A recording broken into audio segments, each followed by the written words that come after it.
ಹರಿ ಓಂ, ಎಲ್ಲರೂ ಹೆಂಗಿದ್ದಿ?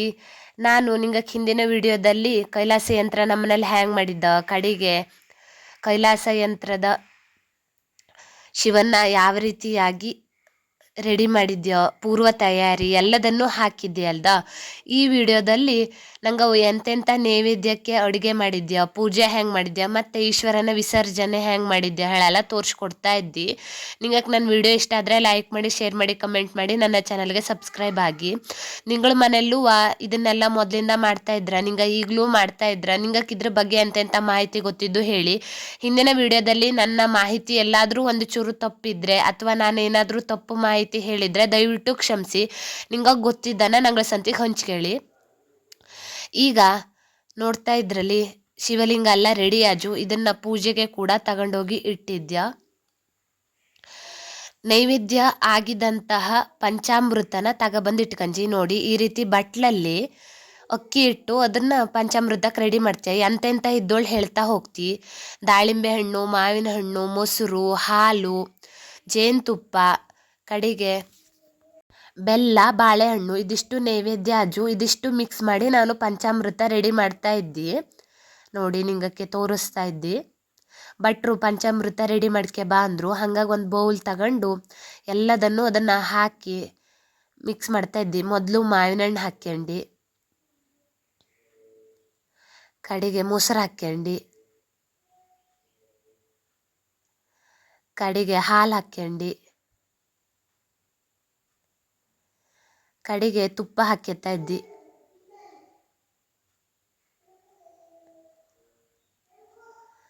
ನೋಡಿ, ಕಡೆಗೆ ಇದೆಲ್ಲ ಹಾಕ್ಯಂಡಾದ್ಮೇಲೆ ದಾಳಿಂಬೆ ಹಣ್ಣು ಹಾಕ್ಯತಾ ಇದ್ದಿ,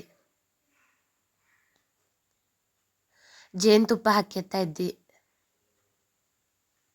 ಎಲ್ಲದನ್ನು ಹಾಕಿ ಮಿಕ್ಸ್ ಮಾಡ್ಕೊಳ್ಳವು. ನೋಡಿ, ಬೆಲ್ಲನೂ ಹಾಕ್ಯತಾ ಇದ್ದಿ. ಬಾಳೆಹಣ್ಣ ಕಟ್ ಮಾಡ್ಕೆ ಬಂದು ಅದನ್ನು ಹಾಕಿ ಎಲ್ಲನೂ ಮಿಕ್ಸ್ ಮಾಡ್ಕೊತಾ ಇದ್ದಿ. ಈಗ ಪಂಚಾಮೃತ ರೆಡಿ. ನಿಂಗಕ್ಕಿ ಪಂಚಾಮೃತ ಮಾಡೋದು ಗೊತ್ತಿತ್ತ? ಈಗ ನಂಗವಿಲ್ಲಿ ಮೊಸರನ್ನಕ್ಕೆ ರೆಡಿ ಮಾಡ್ಕೊತಾ ಇದ್ಯಾ. ನೋಡಿ, ಈ ರೀತಿ ಮೆಣಸನ್ನೆಲ್ಲ ಸಣ್ಣ ಸಣ್ಣ ಕಟ್ ಮಾಡ್ಕೊಳ್ಳವು. ಕಡೆಗೆ ಶುಂಠಿನೂ ಎಲ್ಲದು ಹಾಕಿ ಸಣ್ಣಕ್ಕೆ ಸಣ್ಣ ಪೀಸ್ ಮಾಡಿ ಕಟ್ ಮಾಡ್ಕೊಳ್ಳವು. ಶುಂಠಿನೂ ಸಣ್ಣ ಸಣ್ಣಕ್ಕೆ ಹೆಚ್ಕೊತಾ ಇದ್ಯಾ. ದೇವರಿಗೆ, ಅದರಲ್ಲೂ ಈಶ್ವರನಿಗೆ ದದ್ದಿಯನ್ನ ಅಥವಾ ಮೊಸರನ್ನ ರಾಶಿನೇ ಶ್ರೇಷ್ಠ ಹೇಳ್ತಾ. ಹಾಗಾಗಿ ಈ ಕೈಲಾಸಿ ಯಂತ್ರದ ಕಾರ್ಯಕ್ರಮದ ದಿನ ಈ ಮೊಸರನ್ನ ಮಾಡೋದು ರಾಶಿನೇ ಶ್ರೇಷ್ಠ. ಇದನ್ನೇ ನೈವೇದ್ಯಕ್ಕೆ ಮಾಡೇ ಮಾಡ್ತಾ ಎಲ್ಲರ ಮನೆಯಲ್ಲೂ ಮೊಸರನ್ನನ. ಕಡೆಗೆ ಒಂದು ಪಾಯಸ ಮಾಡ್ತಾ. ಆ ಪಾಯಸನೂ ಮಾಡೋದು ನಿಂಗೆ ತೋರಿಸ್ತೀನಿ ನಾನು. ನೋಡಿ, ಇದನ್ನೆಲ್ಲ ಸಣ್ಣ ಸಣ್ಣ ಪೀಸಾಗಿ ಕಟ್ ಮಾಡಿ ಹೆಚ್ಕೊಳ್ಳವು. ಕಡೆಗೆ ರುಚಿಗೆ ತಕ್ಕಷ್ಟು ಉಪ್ಪು, ಒಂದು 2 ಸ್ಪೂನ್ ಎಳ್ಳು ಹಾಕ್ಯಂಜಿ. ಅದ್ರ ಮೇಲೆ ಅನ್ನ ಹಾಕ್ಯಂಡ್ಯ. ಈ ರೀತಿಯ ಅನ್ನ ಹಾಕ್ಯಂಡಾದ್ಮೇಲೆ ಮೊಸರು ಹಾಕ್ಯಳವು. ದೇವರಿಗೆ ಹೇಳೆಯ ಸಪ್ರೇಟ್ ಮೊಸರ ರೆಡಿ ಮಾಡ್ಕೊಂಜ. ನಾವು ಊಟಕ್ಕೆ ಬಳಸೋ ಮೊಸರು ಅಲ್ಲ ಇದು. ಸಪ್ರೇಟಾಗಿ ದೇವರಿಗೆ ಹೇಳೆಯ ಹಿಂದಿನ ದಿನ ರಾತ್ರಿಯೇ ಮೊಸರು ರೆಡಿ ಮಾಡಿ ಇಟ್ಕೊಳ್ಳವು, ಅಂದರೆ ಮೊಸರು ಮಾಡಿ ಇಟ್ಕೊಳ್ಳವು. ಈ ರೀತಿ ಅನ್ನಕ್ಕೆ ಮೊಸರು ಹಾಕಿ ಕಲಸಿದ್ರೆ ದದ್ದಿ ಅನ್ನ ಅಥವಾ ಮೊಸರನ್ನ ರೆಡಿ ದೇವ್ರಿಗೆ ನೈವೇದ್ಯ ಮಾಡಲ್ಲೇ. ಈಗ ಪಾಯಸ ಮಾಡೋಣ. ನಂಗವು ಶಾಬಕ್ಕಿ ಪಾಯಸ ಮಾಡ್ತಾ ಇದ್ಯಾ. ನೋಡಿ, ಒಂದು ಪಾತ್ರೆಗೆ ಒಂದು ಸ್ವಲ್ಪ ತುಪ್ಪ ಹಾಕ್ಯಂಜ.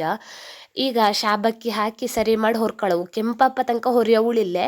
ಸ್ವಲ್ಪ ತುಪ್ಪದ ಸ್ಮೆಲ್ಲು ಅದಕ್ಕೆ ಪೂರ್ತಿ ಹರಡ್ಕೊಳ್ಳವು. ಅಲ್ಲಿ ತನಕ ಸ್ವಲ್ಪ ಹುರ್ಕೊಳ್ಳವು.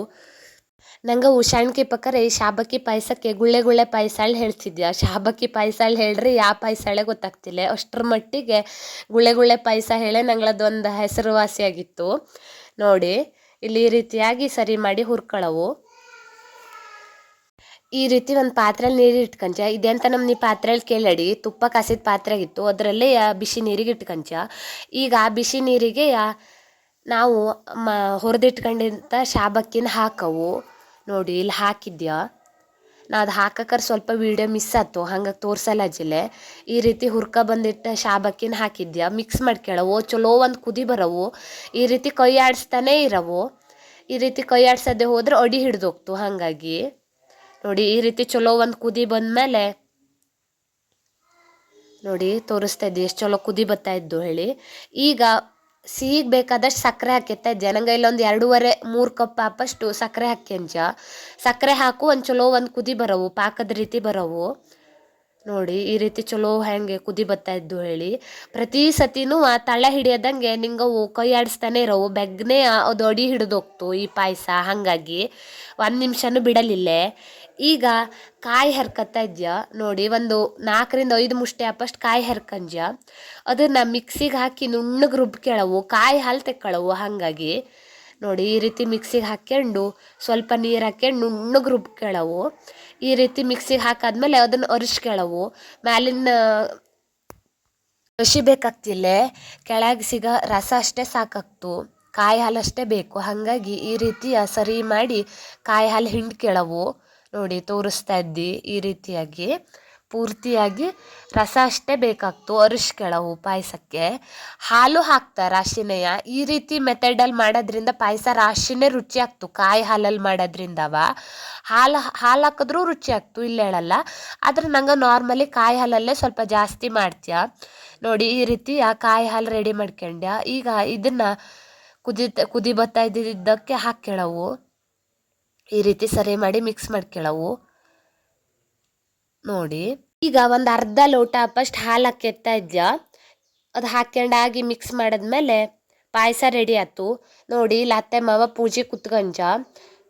ನಿಂಗಕ್ಕೆ ಈಗಾಗಲೇ ಆ ಪೂಜೆನೂ ಡೀಟೇಲಾಗಿ ಹಾಕಿದ್ದಿ, ಹಾಗಾಗಿ ಇದರಲ್ಲಿ ಸ್ವಲ್ಪ ಸ್ವಲ್ಪ ಅಷ್ಟೇ ಹಾಕ್ತಾ ಇದ್ದಿ ಪೂಜೆ ಮಾಡ್ತಾ ಇದ್ದಿದ್ದ. ಈಗಾಗಲೇ ಕೈಲಾಸ ಯಂತ್ರದ ವಿಧಿವಿಧಾನ ಆಗಿರ್ಲಕ್ಕು ಅಥವಾ ಲಿಂಗ ರೆಡಿ ಮಾಡಿದ್ದು ಪ್ರತಿಯೊಂದು ಹಿಂದಿನ ವಿಡಿಯೋದಲ್ಲಿ ಹಾಕಿದ್ದಿ. ಲಿಂಗಕ್ಕೆ ಅದ್ರ ಬಗ್ಗೆ ಇಂಟ್ರೆಸ್ಟ್ ಇದ್ದು ಅದ್ರ ಬಗ್ಗೆ ಮಾಹಿತಿ ಬೇಕು ಅಂದರೆ ಹೋಗಿ ನೋಡಿ. ನೋಡಿ ಇಲ್ಲಿ ಮಾವಳವ ಪೂಜೆ ಮಾಡ್ತಾ ಇದ್ದ. ನಾನು ಈಗಾಗಲೇ ಹೇಳ್ದಂಗೆ ಶಿವನಿಗೆ ಬಿಳಿ ಹೂವು, ಕಡೆಗೆ ಬಿಲ್ವಪತ್ರೆ ಎಲ್ಲ ಸಿಕ್ಕಾಪಟ್ಟೆ ಶ್ರೇಷ್ಠ. ಇದರಲ್ಲಿ ಮಧ್ಯದಲ್ಲಿರುವಂತಹ ಅರ್ಧ ಲಿಂಗ ಸಾಕ್ಷಾತ್ ಪಾರ್ವತಿಯನ್ನು ಹೋಲಿದ್ರೆ ಇನ್ನು ಅರ್ಧ ಲಿಂಗ ಸಾಕ್ಷಾತ್ ಶಿವನನ್ನು ಹೋಲಿಕೆ ಮಾಡ್ತು. ನೋಡಿ ಇಲ್ಲಿ ಅರ್ಧ ಲಿಂಗಕ್ಕೆ ಕುಂಕುಮ ಮತ್ತು ಅರಿಶಿಣವನ್ನು ಹಾಕ್ತಾ ಇದ್ದ, ಅಂದರೆ ಪಾರ್ವತಿಯನ್ನು ಆಹ್ವಾನ ಮಾಡ್ತಾ ಇದ್ದ. ಮತ್ತು ಅರ್ಧ ಲಿಂಗಕ್ಕೆ ಭಸ್ಮವನ್ನು ಹಾಕ್ತಾ ಅಲ್ಲಿ ಸೈಡಲ್ಲಿ ಇಟ್ಟು ಪೂಜೆ ಮಾಡ್ತಾ ಇದ್ದಿದ್ದು ಗಣೇಶ. ನೋಡಿ ಅತ್ತೆನೂ ಅರಿಶಿಣ ಕುಂಕುಮ ಹಾಕ್ತಾ ಇದ್ದು, ನಾನು ಹಾಕಿದ್ದಿ. ಈ ರೀತಿಯಾಗಿ ಕುಂಕುಮ ಅರಿಶಿನ ಭಸ್ಮ ಎಲ್ಲ ಹಾಕಿ ಪೂಜೆ ಮಾಡ್ತಾ. ಈ ರೀತಿ ಈಶ್ವರಲಿಂಗನ ಮ್ಯಾಲೆ ಅಂತ ಕೆಟ್ಟಿದ್ದ ಅಂದರೆ ಅದಕ್ಕೆ ಅಭಿಷೇಕ ಮಾಡಿದಾಗ ನೀರು ಕೆಳಗಡೆ ಹೋಗಲಿ ಹೇಳಿ. ನಿಂಗೆ ಆಲ್ರೆಡಿ ಹೇಳ್ದಂಗೆ ನಂಗಳದ್ದು ಹಳೆ ಮನೆಯಲ್ಲಿ ಈ ರೀತಿ ಕೈಲಾಸ ಯಂತ್ರ ಮಾಡೋ ಮನೆನೇ ಇತ್ತು, ಅದು ನಂಗೆ ಬಂಜಿಲ್ಲ. ಹಾಗಾಗಿ ನಂಗೆ ಈ ರೀತಿ ಮೆಥಡಲ್ಲಿ ಮಾಡ್ತಾ ಇದ್ಯಾ. ನೋಡಿ ಪೂಜೆ ಮಾಡ್ತಾ ಇದ್ದಿ ಶಿವಲಿಂಗ ಎಷ್ಟು ಚಲೋ ಕಾಣ್ತು ಹೇಳಿ, ಭಕ್ತಿ ಭಾವನೆ ಬತ್ತು. ಮೊದಲು ಇಲ್ಲಿ ಗಣಪತಿಯನ್ನು ಆಹ್ವಾನ ಮಾಡಿ ಗಣಪತಿಗೆ ಪೂಜೆ ಮಾಡಿ ಕೈಲಾಸ ಯಂತ್ರದ ವಿಧಿವಿಧಾನದ ಪೂಜೆ ಶುರು ಮಾಡ್ತಾ, ಕಡೆಗೆ ಯಂತ್ರ ಆಹ್ವಾನ ಮಾಡ್ಕೊಂಡು ಜಲಾಭಿಷೇಕ ಮಾಡಿ ಪಂಚಾಮೃತ ಪೂಜೆ ಮಾಡ್ತಾ. ಇಲ್ಲಿ ಮಾಮ ಬಿಲ್ವಪತ್ರೆ ಪೂಜೆ ಮಾಡ್ತಾ ಇದ್ದ.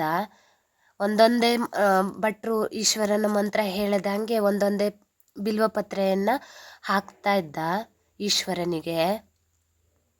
ನಿಂಗವು ಈ ಕೈಲಾಸ ಯಂತ್ರ ಪೂಜೆ ಮಾಡೋದ್ರಿಂದವ ಮನೆಯಲ್ಲಪ್ಪ ಜಗಳ, ಕಲಹ, ಅನಾರೋಗ್ಯ, ವ್ಯಾಪಾರ ಉದ್ಯೋಗದಲ್ಲಿ ಅಭಿವೃದ್ಧಿ ಆಗ್ತು, ಶನಿ ದೋಷ ನಿವಾರಣೆ ಆಗ್ತು, ಎಲ್ಲಕ್ಕಿಂತ ಹೆಚ್ಚಾಗಿ ವಾಸ್ತು ದೋಷ ಇದ್ದರೆ ಅದು ಕೂಡ ನಿವಾರಣೆ ಆಗ್ತು.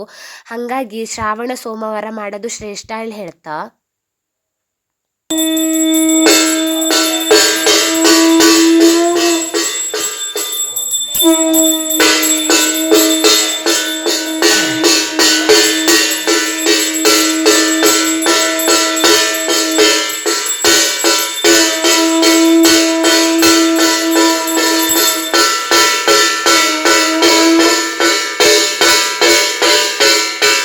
ಇಲ್ಲಿ ದೇವ್ರ ನೈವೇದ್ಯಕ್ಕೆ ಎಂತೆಂಥ ಅಡುಗೆ ಮಾಡಿದ್ವೋ ಎಲ್ಲನೂ ದೇವ್ರ ಮುಂದೆ ತಂದಿಡವು, ಅದನ್ನು ದೇವ್ರಿಗೆ ನೈವೇದ್ಯ ಮಾಡವು.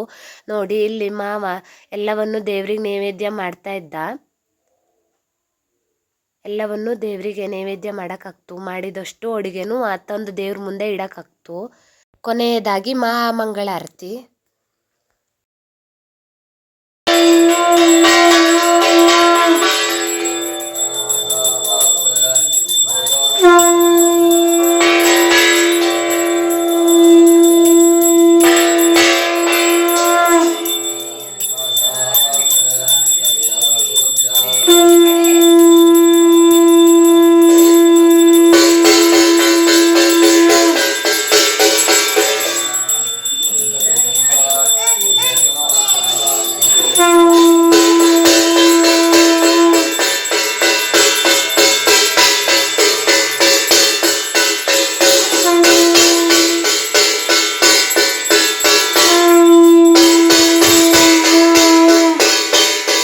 ನೋಡಿ ಅಕ್ಕಿಯ ಮೇಲೆ ಬಾಳೆಹಣ್ಣು ಕಟ್ ಮಾಡಿಟ್ಟು ಅತ್ತೆ ಬಾಳೆಹಣ್ಣಿನ ಆರತಿ ರೆಡಿ ಮಾಡಿದ್ದು. ಕಾರ್ಯಕ್ರಮ ಎಲ್ಲ ಮುಗಿತು, ಪೂಜೆನೂ ಚಲೋನೇ ಆಯ್ತು. ಈಗ ನಂಗವು ಈಶ್ವರಲಿಂಗನ ವಿಸರ್ಜನೆ ಮಾಡಲೇಳಿ ಹೊರಟಿದ್ಯಾ. ಅವರು ಈಶ್ವರಲಿಂಗನ ತಗೊಂಡು ನಂಗಳದ್ದು ಹೊಂಡ ಇದ್ದು ಅಲ್ಲಿ ತಗೊಂಡು ಹೊರಟಿದ್ಯಾ. ನೋಡಿ ರಾತ್ರಿಯ ಹೊಂಡ ತೋಟದಲ್ಲಿದ್ದು, ಹಾಗಾಗಿ ಸೊಕಾಶಿ ಹೆಜ್ಜೆ ಮೇಲೆ ಹೆಜ್ಜೆ ಇಟ್ಕೊಂಡು ಹೋಗ್ತಾ ಇದ್ಯ. ಹೆದರಿಕೆ ಹಾವುಗಿವು ಚೇಳು ಎಂತಾರು ಇದ್ರೆ ಹೇಳಿ ಈಶ್ವರಲಿಂಗನ ನೀರಿಗೆ ವಿಸರ್ಜನೆ ಮಾಡವು. ಹಾಗಾಗಿ ರಾತ್ರಿಯ ತಗೊಂಡು ಹೊರಟಿದ್ಯ. ನೋಡಿ ಈ ರೀತಿ ಸೊಪ್ಪು ಹಾಳೆ ಎಲ್ಲ ಇತ್ತು. ನಿಧಾನಕ್ಕೆ ಹೆಜ್ಜೆ ಇಟ್ಕೊಂಡು ಹೋಗ್ತಾ ಇದ್ಯ, ಎಲ್ಲರೂ ಜಾರು ಬಿದ್ದರೆ ಹೇಳಿ. ಕೊನೆಯದಾಗಿ ಹೊಂಡಕ್ಕೆ ತಗೊಂಡು ಹೋಗಿ ಈಶ್ವರಲಿಂಗನ ವಿಸರ್ಜನೆ ಮಾಡ್ದ್ಯ. ಇದು ನಮ್ಮ ಮನೆಯಲ್ಲಿ ನಡೆದಂತಹ ಕೈಲಾಸ ಯಂತ್ರದ ಪೂಜೆ ಆಗಿತ್ತು. ನಿಂಗೆ ಈ ವಿಡಿಯೋ ಇಷ್ಟ ಆದರೆ ಲೈಕ್ ಮಾಡಿ, ಶೇರ್ ಮಾಡಿ, ಕಮೆಂಟ್ ಮಾಡಿ, ನನ್ನ ಚಾನಲ್ಗೆ ಸಬ್ಸ್ಕ್ರೈಬ್ ಆಗಿ. ನಿಮ್ಮ ಸಪೋರ್ಟ್ ಯಾವಾಗಲೂ ಇದೇ ರೀತಿ ಇರಲಿ. Thanks for watching.